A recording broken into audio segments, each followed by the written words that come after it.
जब पांचों तत्वों का साक्षात्कार होता है, ऐसे अभ्यासी को ये अपराप्रकृत आसक्त नहीं कर सकती है, क्योंकि उसका साक्षात्कार हो चुका है, उसने उसके वास्तविक स्वरूप को देख लिया है। जैसे अंधकार में पड़ी हुई रस्सी जब तक ना जानो तो वो रस्सी को सर्प समझ के नज़दीक नहीं जा रहा। क्यों? क्योंकि उस रस्सी का वास्तविक स्वरूप उसे मालूम नहीं है। जिस पुरुष ने या व्यक्ति ने उसका वास्तविक स्वरूप देख लिया तो फिर वो ना सर्प से प्रभावित है ना रस्सी से, क्योंकि वास्तविक स्वरूप को जानता है। दूसरे शब्दों में जादूगर की जादूगरी जादूगर को प्रभावित नहीं करती है, क्योंकि उसने यानी अभ्यासी ने ऋतंभरा प्रज्ञा के ज्ञान के प्रकाश में सारी सृष्टि को देख लिया है। सृष्टि का सृजन कैसे होता है और ये क्या है। जब ज्ञान की अवस्था में जाएंगे, एक और बात हजम नहीं होगी मगर मैं बता दूँ ज्ञान की चीज़ों कि जब ज्ञान की प्राप्ति अपने स्वरूप में बैठा होता तो उस ज्ञान के प्रकाश में एक ऐसी अवस्था होती कि इस अपरा प्रकृति के स्वरूप का दर्शन नहीं होता, अपरा प्रकृति के स्वरूप का। क्यों? उसने वास्तविक स्वरूप को देख लिया है।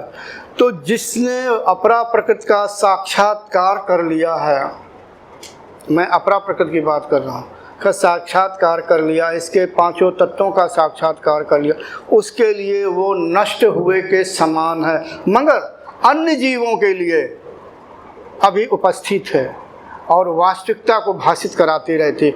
मगर तत्वज्ञानी को वो नष्ट हुए के समान है, यानी उसका कोई प्रभाव नहीं, वो रहता यहीं पर है मगर उसे प्रभावित नहीं करती है। जैसे जादूगर की जादूगरी उसे प्रभावित नहीं करती है। समझ लो ऐसा मनुष्य वो संसार में कैसे जी रहा है, अर्थात वो अपने मन का स्वामी है, बड़े आराम से जी रहा है, ना किसी से डर है ना किसी से कुछ है, अपनी ज़िंदगी जिस हाल में है जैसा भी है वो प्रसन्न है। ये तो ही तत्वज्ञान। अंतिम अवस्था में दो प्रकार से, एक विदेही मुक्त होते हैं, एक तत्वज्ञानी। विदेही मुक्त थोड़ी ज़्यादा कठोर अभ्यास है, तो उसके लिए तो एक उसे सहायक भी चाहिए। शायद उसका अभ्यास मुझे अभी नहीं है, मैं क्यों ज़्यादा बोलूं। हाँ, बस उसे तत्वज्ञानी का, तत्वज्ञानी जब शरीर त्यागता है तो ये सूक्ष्म शरीर, क्योंकि उसके चित्त में किसी प्रकार का संस्कार नहीं रहता, ऋतंभरा प्रज्ञा के प्रकाश में उसके द्वारा किए हुआ कर्म का संस्कार नहीं बनता है, क्योंकि ऋतंभरा प्रज्ञा ही यानी ज्ञान का आधार है, तभी तो ज्ञान स्वरूप का है। तो ये जो अज्ञान के द्वारा यानी प्रकृति के द्वारा किए हुए कर्म, प्रकृति यानी अज्ञान के द्वारा किए हुए कर्मों का अस्तित्व वहाँ विद्यमान नहीं होता। यानी जहाँ चित्त में पहले होता, पूरा चित्त ज्ञान के प्रकाश से प्रकाशित हो जाता है।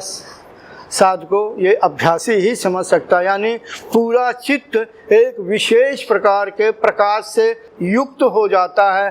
तो जब जो कर्म करता है, जो संस्कार बनता है कि मैंने आज आम खाया, आम मुझे भी मीठा लगता है, उसका संस्कार अंदर गया और ज्ञान के प्रकाश में जल के नष्ट हो गया, यानी अस्तित्व ही खत्म हो गया, वहाँ कुछ नहीं हुआ, बस प्रकाश ही प्रकाश है। बस इतना समझो।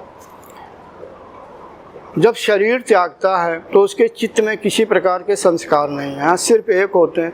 जब समाधि से बाहर आता है तो पर वैराग्य के नहीं, पर वैराग्य के संस्कार प्रकट होते हैं, क्योंकि ये जो उसका शरीर सधा हुआ है, चल रहा है, कुछ न कुछ तो होना ही चाहिए, संस्कार वो रह नहीं गए कर्माशय, तो पर वैराग्य के संस्कारों के कारण उसका शरीर सदा रहता है एक निश्चित अवस्था तक। जैसे कुम्हार का चाक एक बार घुमाने के बाद मिट्टी का बर्तन जब बना लेता है तब भी घूमता रहता है। वो पहले अगर गौर करे तो लकड़ी होती थी, गोल गोल घुमाता था, फिर वो चाक से और चाक से कुछ बर्तन बनाता था, और बर्तन बन जाते थे फिर भी घूमता रहता था। दूसरा, कमान से तीर जब निकल जाते हैं तो उसमें गति के कारण वो आगे की ओर बढ़ते रहती।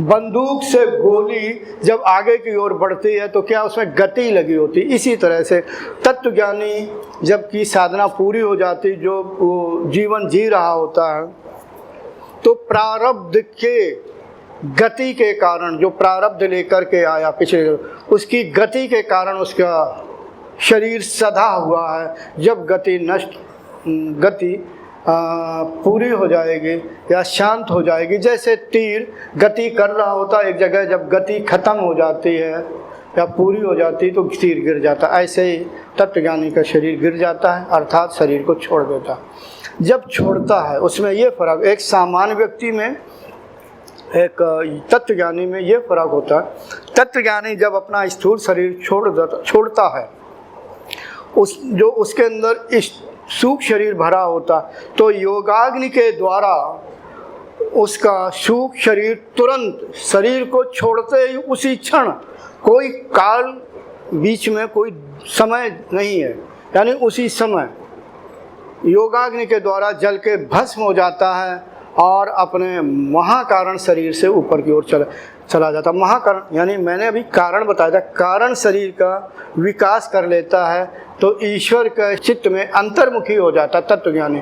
जो ईश्वर की इच्छा वही तत्वज्ञानी की इच्छा, जो तत्वज्ञानी की इच्छा ईश्वर की, क्योंकि उसने अपने चित्त को इतना व्यापक कर लिया है कि ये जो अपरा प्रकट के द्वारा उसका चित्त बन गया है, उतनी व्यापकता में आ गया, वो परा प्रकट में अंतर्मुखी हो जाता है। इसलिए जो ईश्वर की इच्छा वो तत्वज्ञानी की इच्छा, जो तत्वज्ञानी की इच्छा वो ईश्वर की इच्छा, अर्थात दोनों एक दूसरे में समाये हुए हैं। Thanks for watching. Remember to like, comment and subscribe.